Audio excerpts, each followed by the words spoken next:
امام حسین علیہ السلام کی یہ جو مصیبت ہے،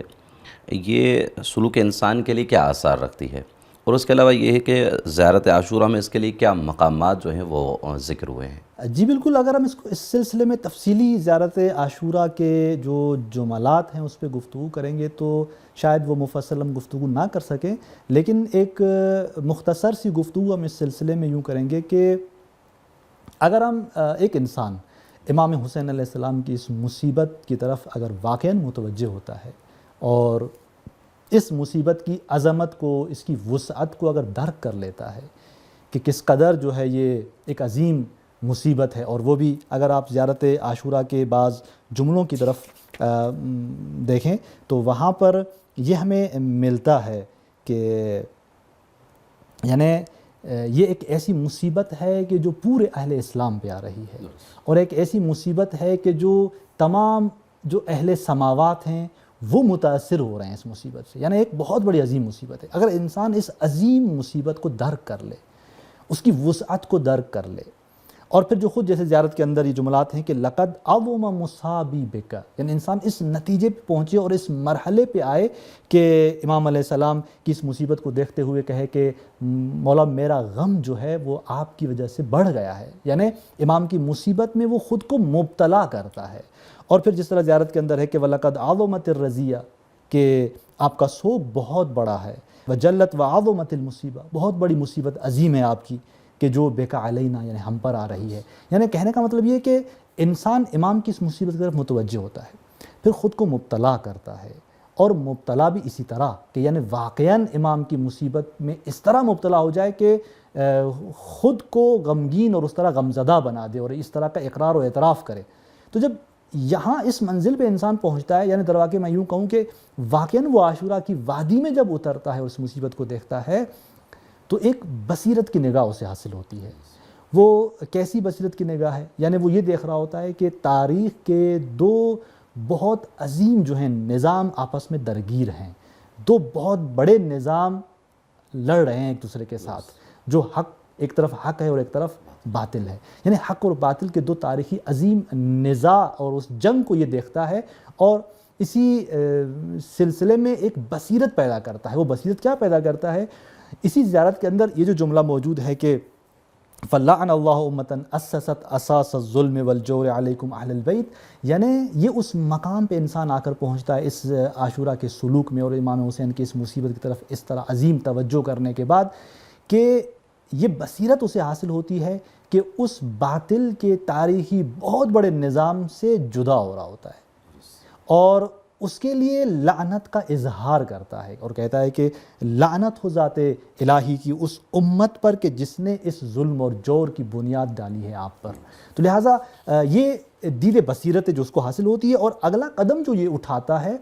اس عاشوراء کے سلوک کے اندر، کہتا ہے کہ برئت الی اللہ و الیکم منہم ومن اشیائہم، یعنی اظہار براعت کرتا ہے، اظہار بیزاری کرتا ہے۔ اور یہ کب حاصل ہوتی ہے اسے اظہار بیزاری؟ جب امام علیہ السلام کی مصیبت کی اس عظمت کو دیکھتا ہے۔ اور اسی طرح پھر جو ہے یہ وہ مرحلہ ہے کہ جب انسان واقعاً باطل کی صف کو درک کر کے اس کے لیے اظہار لعنت کرے، اس سے اظہار بیزاری کر کے جدا ہو جاتا ہے، تو یوں کہیں کہ اس سلوک کے مرحلے میں جتنی برائیاں ہیں اس کے وجود سے مٹنا شروع ہو جاتی ہیں، کیونکہ اب وہ جس صف کے اندر داخل ہونے جا رہا ہے وہ صف حق ہے، وہ صف امام حسین علیہ السلام ہے۔ اور اسی طرح نہ فقط یہ، جب یہ محوریت اور مرکزیت اس حق کی صف کو دیتا ہے اور امام حسین یعنی ولی خدا کو محوریت دیتا ہے اور اس رکاب امام حسین میں آنا چاہتا ہے، تو یہاں پر زیارت کے جو یہ جملات ہیں یہ اس کے اس مرحلے کو بیان کر رہے ہیں کہ انسان در واقع اس سلوک عاشوراء کے اندر وہاں پہنچ جاتا ہے جہاں اس کے اندر فداکاری کا جو جذبہ ہے وہ ایک بہت بڑے لیول پر ظاہر ہوتا ہے، اور یہ کہتا ہے کہ بے ابی انت و امی، یعنی میرے ماں اور میرے باپ جو ہے وہ آپ پر کیا ہوں؟ قربان ہوں، یعنی جو اس کا عظیم سرمایہ ہے۔ جی بالکل، یعنی اس حد تک یہ اس مرحلے پہ آ کے پہنچتا ہے کہ اپنا سب کچھ امام کی راہ میں قربان کرنے لگتا ہے۔ اور پھر ایک جو خوبصورت نقطہ ہے یہاں پر کہ اسی عاشوراء کے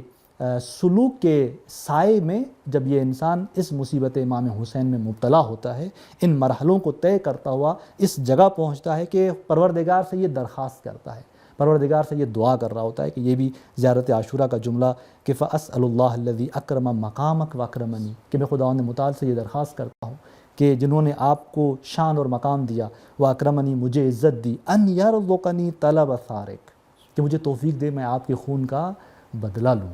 وہ بھی کس کے ساتھ؟ ما امام منصور، کہ جس سے مراد کیا لیتے ہیں ہمارے بزرگان؟ امام عصر، امام صاحب الزمان اجل اللہ تعالیٰ فرجہ الشریف، کہ امام منصور کے ساتھ، کہ یہاں سے یہ بات سامنے آتی ہے کہ یہی عاشورائی سلوک جو ہے انسان کو ان مرحلوں کو طے کرتا ہوا انسان کو اس مرحلے میں پہنچا دیتے ہیں کہ جہاں پر یہ امام زمانہ کے رکاب میں داخل ہوتا ہے، اور یعنی ہم یوں کہیں کہ امام زمانہ اجل اللہ تعالیٰ فرجہ الشریف کا ظہور در واقع اسی عاشورہ کی راہ کا کیا ہے؟ تسلسل ہے۔ اور پھر عظیم جو یہاں پر نکتہ ہے وہ یہ کہ اسی مرحلے کے بعد اسی زیارت کے اندر جو مرحلہ بیان ہو رہا ہے وہ یہ کہ خداوند متعال کی بارگاہ میں آ کر یہ انسان کہتا ہے کہ اللہم اجعلنی عندک وجیہا بالحسین، مجھے آبرومند بنا دے خدایا اپنے پاس امام حسین کے ذریعے،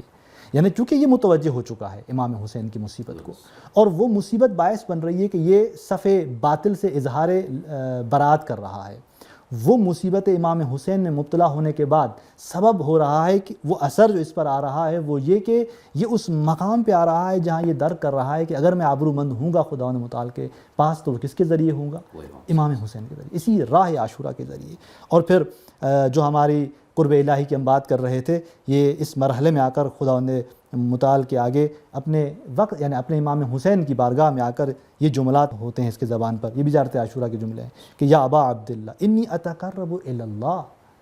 کہ اے امام حسین میں خدا کی طرف قریب ہونا چاہتا ہوں، وَإِلَىٰ رَسُولِهِ وَإِلَىٰ أَمِيرِ الْمُؤْمِنِينَ وَإِلَىٰ فاطمة وَإِلَىٰ الْحَسَنِ وَإِلَيْكَ، اور آپ کی طرف کس کے ذریعے؟ بِمُعَالَاتِكَ، آپ کی محبت کے ذریعے، وَبِالْبَرَاءَةِ مِمَّنْ أَسَّسَ ذَلِكَ، اور ان سے برات کرتے ہوئے جنہوں نے آپ کو شہید کیا، جنہوں نے آپ پر ظلم و جور کیا۔ تو لہٰذا آپ دیکھ رہے ہیں کہ اگر قرب انسان کو حاصل ہو رہا ہے تو اسی امام حسین کے ذریعے حاصل ہو رہا ہے، یعنی خود خداوند متعال کے نزدیک، خود پیغمبر گرامی اسلام کے نزدیک، اور انسان کا قرب دیگر ائمہ کے نزدیک، یہ جو انسان کو قرب نصیب ہو رہا ہے تو کس سے ہو رہا ہے؟ بمعالاتک، امام حسین سے اظہار محبت اور عشق، اور ان کے دشمنوں سے اظہار برات۔ تو لہٰذا عاشورہ کے وادی میں جب انسان اترتا ہے اور امام حسین کی مصیبت کو اپنی مصیبت بنا کر خود کو مبتلا کرتا ہے تو یوں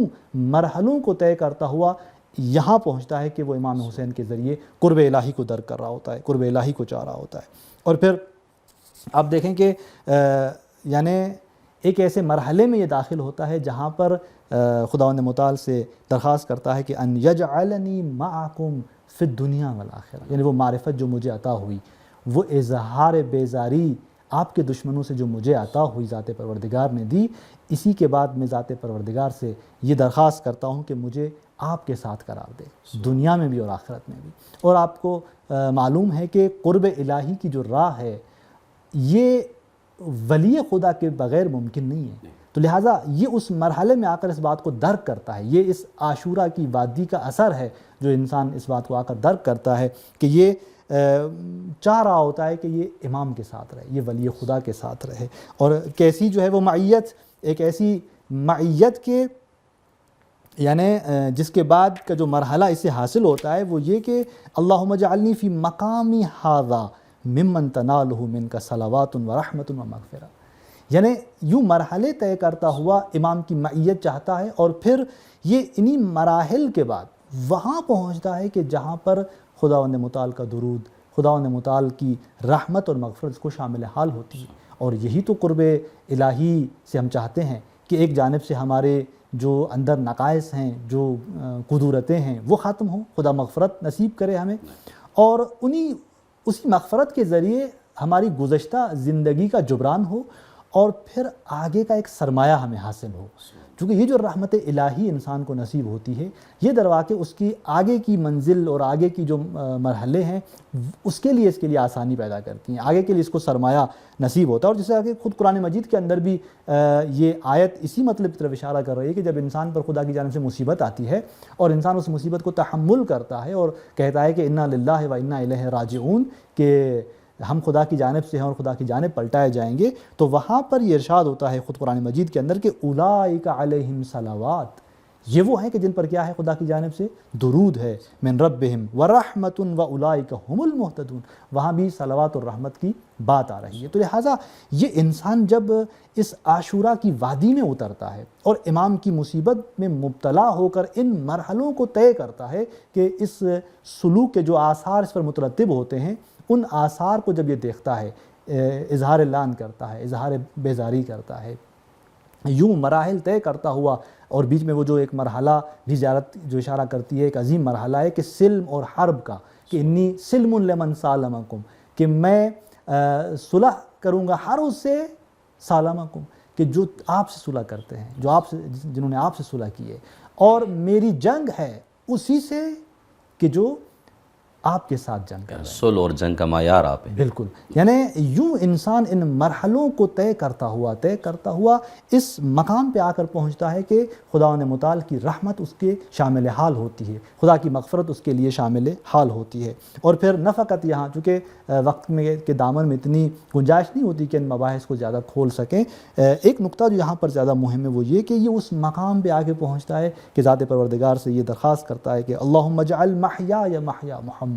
و مماتی ممات محمد، کہ یعنی یہ وہ مقام اس جگہ آ کے پہنچتا ہے کہ یہ چاہتا ہے کہ اس کی حیات بھی آل محمد جیسی حیات ہو، اس کی ممات بھی، اگر اس کی موت بھی ہو تو وہ کیسی موت ہو، آل محمد و آل محمد کی موت جیسی اس کی موت ہو۔